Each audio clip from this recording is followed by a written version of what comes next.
Hello, it's April 2024, and this video is inspired by several conversations that I've had with different people not too long ago. And the focus was law. And we were discussing, for example, when I revolutionized the debt recovery world using litigation.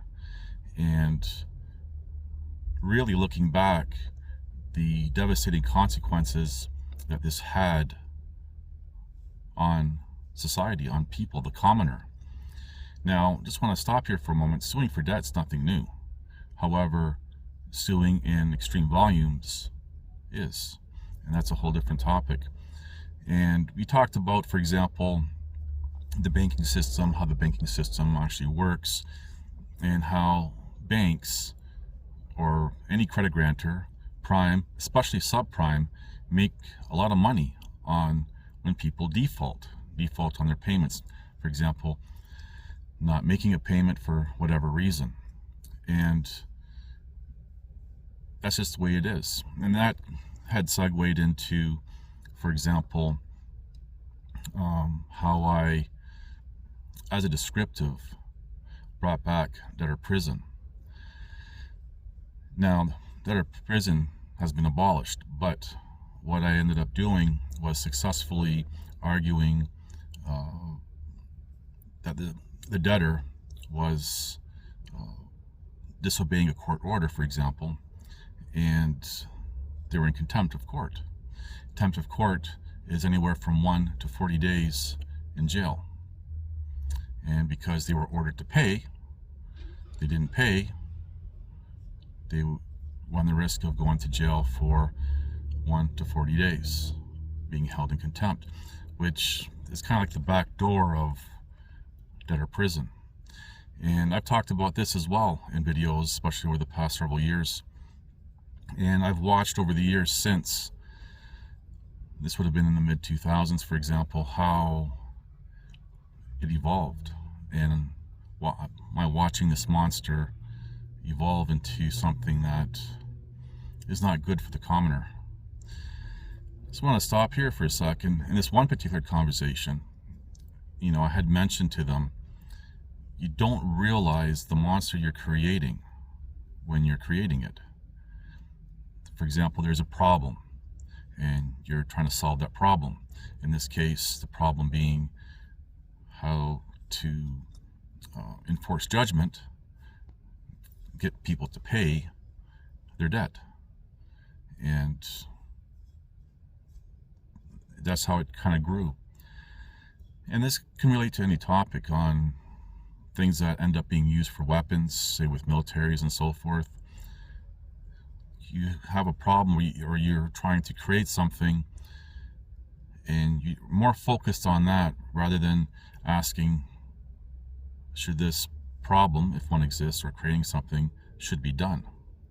Anyway, I digress. As I said, I've talked about this in many other videos over the years, and especially over the past 3 years. And these different conversations all had the same theme, which is the topic of this video, and that has to do with the commoner. And I had said, for example, with my efforts, whistleblowing, exposing first-hand knowledge, was it worth it to, for example, help the commoner? And I'm at the point in my life now realizing, no, it's anyway, I've talked about that again in other videos, so I'm not going to rehash that. Would I do things differently? I don't know. It's completely destroyed my life. But going back to the commoner and how the world is operated, whether it be through the banking systems, financial institutions, governing bodies, laws, all these things which would be in the control of, for example, what used to be called nobility. Today we would refer to that as professionals. And then above them you would have the different levels of the ruling class and whatever you want to call them and so forth. pulling all those strings. But we see today how basically the commoner is the one, because they're in the bottom of the ladder, they're getting dumped on, and I guess you can say being exploited. Now, one of the things that with this common theme with these different discussions that I've had with people, being brought up, well, that's not fair to the commoner. Or could it be argued it's fair? Let's take, for example, when you look at debt recovery. Somebody accumulates a lot of debt. They're trying to survive, perhaps, or they're just careless. But they're racking up, say, a credit card. Well, you could say, well, it's their fault. They put themselves in that position. And to a point, every case would be different, but just trying to generalize here, yeah, perhaps it is their fault because they should have just said no and started their suffering sooner than later. But there's also that hope, and hope is the impossibility of reason. I'm going to segue for a moment here. You have to think about when that word hope is being used. Most times people are using hope when there's a situation or something that there's no foreseeable positive, for example, conclusion to it, or how to get out of it, so they're hoping. And I'm not dismissing that hope may not have an importance, but then we get into false hope and everything else. But anyway, going back to people accumulating debts and stuff. Now, sometimes people, say if it's a business, say a small business, they want to hang on because right now they're going through a hard time, but maybe in a few months or 6 months things will pick up and they'll be back on track. Well, it kind of leads back into hope, but anyway, the debts are being accumulated and they can't ultimately pay, and they're further in debt. So rather than mitigating their damages sooner, people tend to do it much later. And you can say part of that could be trying to survive in this world against something that I've talked about for many years, the invisible foe. You have to support a family, a house, vehicles, whatever. And people are trying to survive in as a descriptive, an artificial world.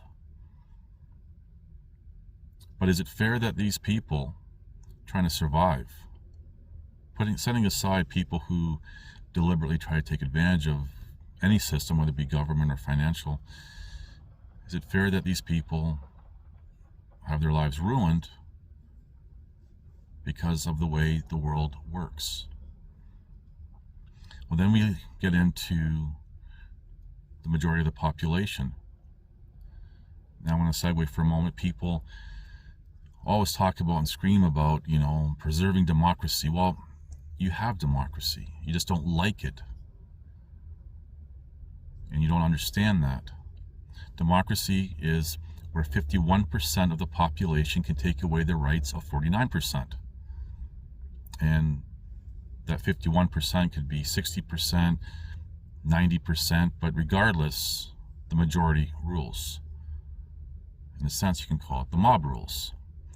And this kind of somewhat loosely ties into with some of the truths that an individual that I actually did a video about again not too long ago, Jordan Maxwell, talked about. But anyway, go watch that video. So you have the majority rules. That's democracy. That's what you want. To contrast that for a moment with the republic, where 99% cannot take away the rights of 1%. Well, that's how a lot of countries were founded, but somehow, I explain this in other videos, how this all kind of changed very subtly over a long time. But going back to, is it fair that the common person is being exploited, being taken advantage of on anything?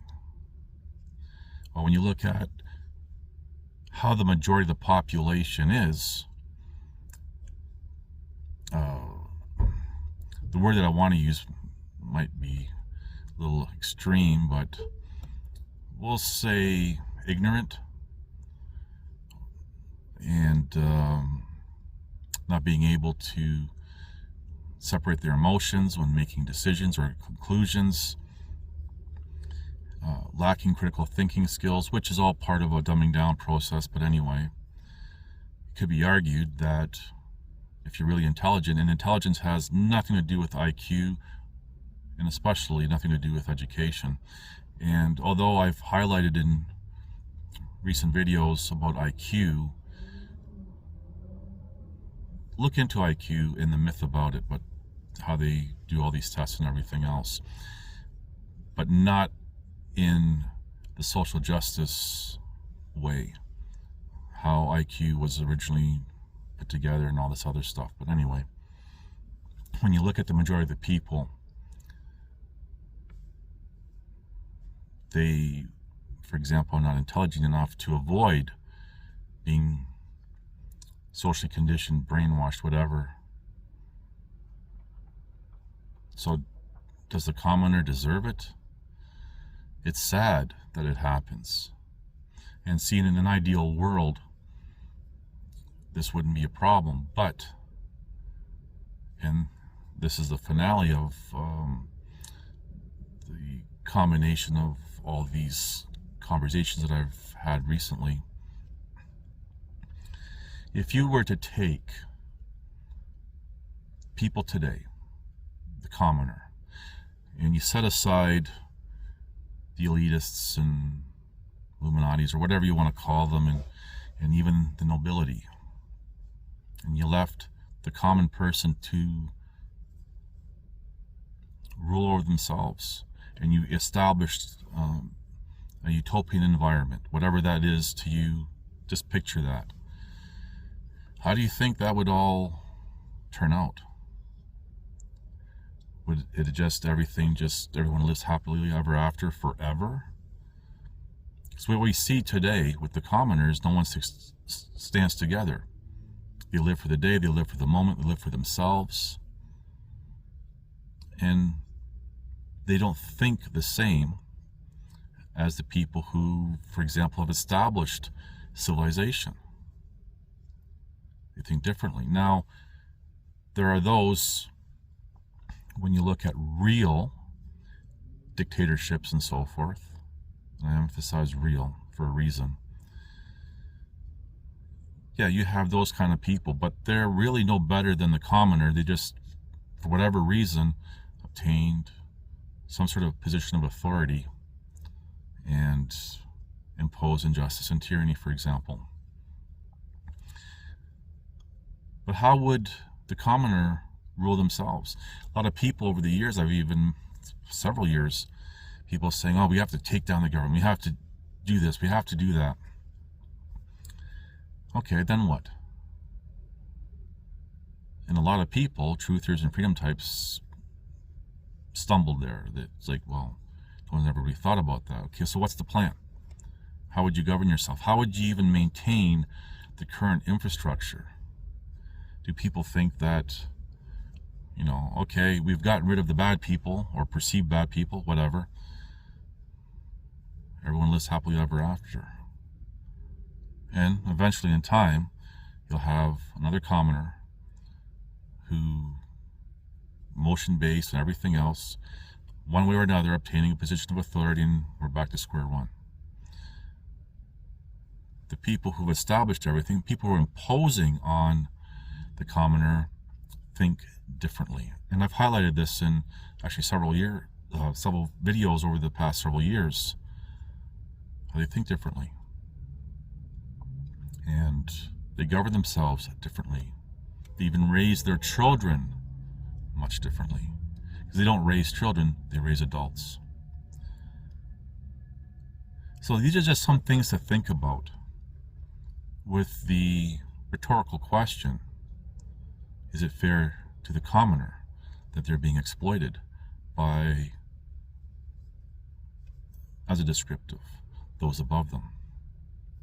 Anyway, thank you for watching. Please like, subscribe, comment, and share.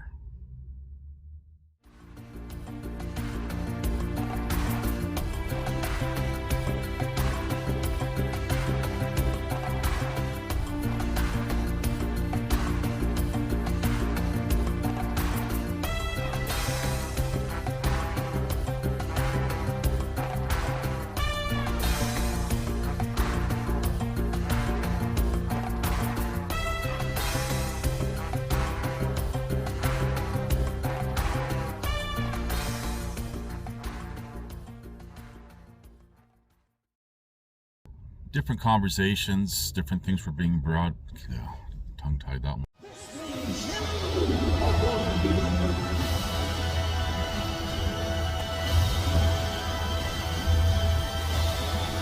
Listen to this and write it down if you can't remember it.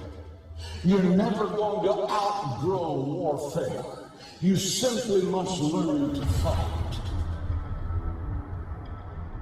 I hear people saying to me all the time, when is it going to get easier? When you die.